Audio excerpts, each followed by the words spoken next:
Joining us is the executive director of the UN Hill Watch, Hillel Neuer. Welcome, sir. Iran sent missiles into Israel. The U.S. seems reluctant to do anything inside Iran. Israel is not. So what happens next? Look, Israel is facing a seven-front war. In the past year, they were, as you said, invaded on October 7th, a year ago tomorrow, suffered the equivalent of something like 10 times 9/11, what Americans suffered in 2001, with 1,200 people in a very small country of about 9 million people, 1,200 people massacred, raped, mutilated.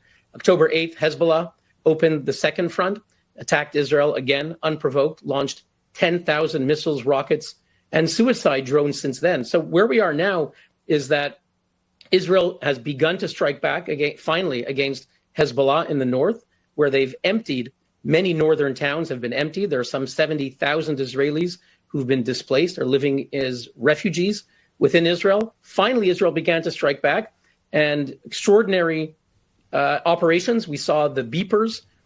Thousands of beepers went off. These are Hezbollah commanders who are carrying beepers.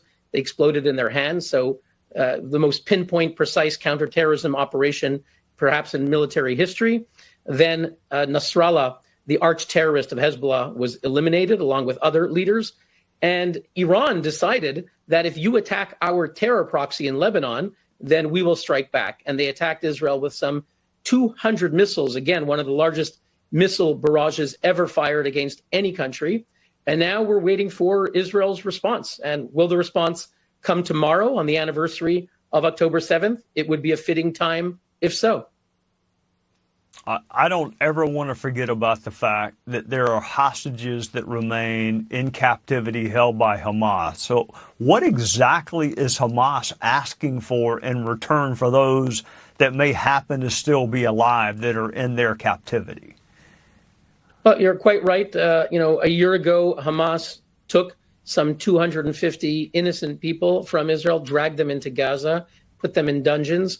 Today, there's estimated about 100 or so remain. We don't know how many are living, how many are dead. Hamas says that they want Israel to leave Gaza entirely and basically to let Hamas remain in power. That's basically the deal. And to date, first of all, Hamas has not indicated who's alive. We don't know who's alive or who's dead. They haven't really been negotiating in the past several months with any seriousness at all. No one knows where Yahya Sinwar is. Even our supposed ally, Qatar, which is a sponsor of the Taliban, a sponsor of Hamas, supposed U.S. ally, they're not helping. They say they don't know where Sinwar is. In fact, Qatar was giving their hospitality to the leaders of Hamas. It was only when the leader of Hamas, Haniya, went to Iran that Israel felt able to strike in a country that's not a major U.S. ally, or at least a supposed ally. So Hamas, it's not really clear what they want.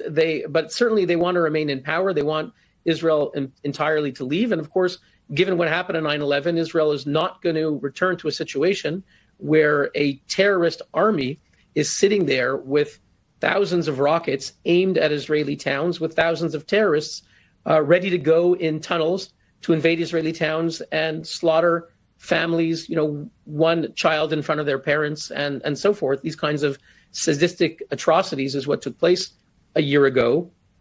And Hamas only promises that they want to do it again. And the sick thing, Trey, the most, I'd say, despicable thing, is that in our own cities in the West, in New York City, in London, in Montreal in Canada, you have mobs saying we want to celebrate October 7th. We want to celebrate attacks on Israelis against colonialism and all the other ideological nonsense. And I can't think of anything more despicable that here in the West, in democracies, there are people openly supporting Hamas and Hezbollah, both of them evil, barbaric terrorist groups, openly anti-Semitic, openly calling to destroy Israel, openly endorsing the slaughter of families. And in the streets and the campuses of America, you have students who are embracing this. It's really despicable. Hillel Neuer, thank you so much for joining us on a Sunday night. Thank you for having me.